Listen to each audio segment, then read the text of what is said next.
नमस्कार, एक बार फिर से आप सभी का स्वागत है हमारे YouTube चैनल पढ़ाई.com में। आज हम बात करेंगे भारतीय राष्ट्रीय आंदोलन की बात करेंगे। भारतीय राष्ट्रीय आंदोलन की शुरुआत कांग्रेस की स्थापना 1885 से माना जाता है। यह आंदोलन 1947 ईस्वी में भारत की आज़ादी के साथ ही समाप्त भी हो गया।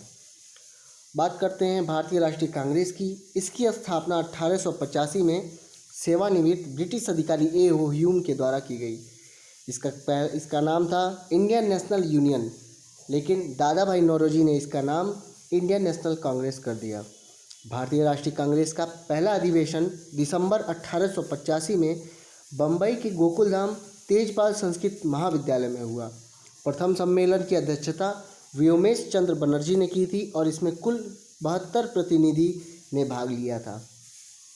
इतना ही नहीं, इसी दौरान बंगाल का विभाजन भी शुरू हो गया था। लॉर्ड कर्जन द्वारा 20 जुलाई 1905 को बंगाल विभाजन की घोषणा कर दी गई थी, लेकिन बंगाल विभाजन से नाराज लोगों ने स्वदेशी आंदोलन 7 अगस्त 1905 को शुरू कर दिया और इसी बीच बंगाल विभाजन की घोषणा जो 20 जुलाई 1905 को हुई थी वो 16 अक्टूबर 1905 से प्रभावी हो गया, जिसे शोक दिवस एवं रक्षाबंधन दिवस के रूप में मनाया गया स्वदेशी आंदोलन के द्वारा। कांग्रेस 1906 के कलकत्ता अधिवेशन की अध्यक्षता करते हुए दादा भाई नौरोजी ने पहली बार स्वराज की मांग की प्रस्तुत की। इधर स्वदेशी आंदोलन चल ही रहा था कि रविन्द्रनाथ टैगोर ने आमार सोनार बांग्ला नामक गीत लिखा, जो बाद में बांग्लादेश का राष्ट्रीय गीत बना।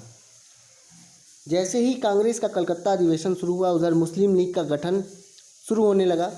कांग्रेस का विभाजन भी हुआ। सलीमुल्लाह खान और आगा खान के नेतृत्व में 1906 में मुस्लिम लीग की स्थापना ढाका में हुई।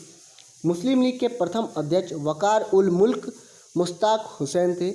नवाब सलीमुल्लाह खान इसके संस्थापक अध्यक्ष थे। स्वदेशी आंदोलन चलाने के तरीकों को लेकर कांग्रेस 1907 में सूरत अधिवेशन में उग्रवादी और उदारवादी, गरम दल एवं नरम दल में विभाजित हो गया। इसी कांग्रेस के सूरत अधिवेशन 1907 की जिसने अध्यक्षता की थी, उनका नाम था रास बिहारी बोस। इसी दौरान ये सब चल रहा था कि ब्रिटेन के सर जॉर्ज पंचम का 1911 में दिल्ली आगमन हुआ, जिसमें दिल्ली दरबार को बहुत ही अच्छे तरीके से सजाया गया था। बंगाल विभाजन इन्होंने रद्द किया और 1 अप्रैल 1912 को दिल्ली को राजधानी स्थानांतरित कर दिया, दिल्ली को राजधानी बना दिया गया। तभी 1914 में कनाऊ में भारतीयों के प्रवेश से संबंधित विवाद उत्पन्न हो गया था। भारत में गुरदीप सिंह ने कामाक टमारू जहाज़ पर 376 यात्रियों को लेकर के कनाडा की ओर प्रस्थान किया, परंतु इतना ही नहीं, कनाडा सरकार ने इस पर रोक लगा दिया। उसके बाद लखनऊ समझौते की बारी आई। लखनऊ समझौता 1916 में मुस्लिम लीग तथा कांग्रेस का संयुक्त अधिवेशन लखनऊ में हुआ, जिसकी अध्यक्षता अंबिका चरण मजूमदार ने कर रहे थे। उसी अधिवेशन में गरम दल के नेता को पुनः कांग्रेस में शामिल किया गया और मुस्लिम लीग एवं कांग्रेस के मध्य लखनऊ समझौता हुआ। 1915 में महात्मा गांधी जब भारत से वापस लौट रहे थे तो उन्होंने चंपारण से अपनी राजनीतिक गतिविधियों का आरंभ शुरू कर दिया था 1915 में। उसी दौरान भारत में सबसे पहले होम रूल लीग की स्थापना 28 अप्रैल 1916 में बाल गंगाधर तिलक ने बेलगांव, जो कि पुणे में स्थित है, वहां पर की, जिसकी अध्यक्षता जोसेफ बैप्टिस्टा थे। स्वराज्य मेरा जन्मसिद्ध अधिकार है और मैं इसे लेकर रहूँगा का नारा हमारे बाल गंगाधर तिलक ने दिया था। सितंबर 1916 में ही एनी बेसेंट ने Akhil Bharatiya home rule league का गठन मद्रास में किया, जिसके सचिव जॉर्ज अरुंडेल थे।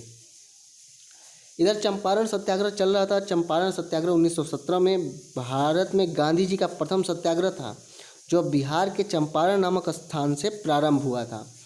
चंपारण के नील किसानों की स्थिति तिनकटिया दिया प्रथा के कारण खराब हो गई थी, जिसके अंतर्गत 3/20 के हिस्से पर नील को खेती करना अनिवार्य था। खेड़ा सत्याग्रह 1918 में शुरुआत गांधी जी ने किसानों को उनकी समस्या टैक्स में वृद्धि यानी कि कर वृद्धि से निजात के लिए किया था। उसके बाद अगला सत्याग्रह था उनका अहमदाबाद सत्याग्रह, जो 1918 में प्रभावित हुआ। मिल मजदूरों और मिल मालिकों के बीच बोनस के मुद्दे को लेकर गांधी जी द्वारा प्रारंभ किया गया था।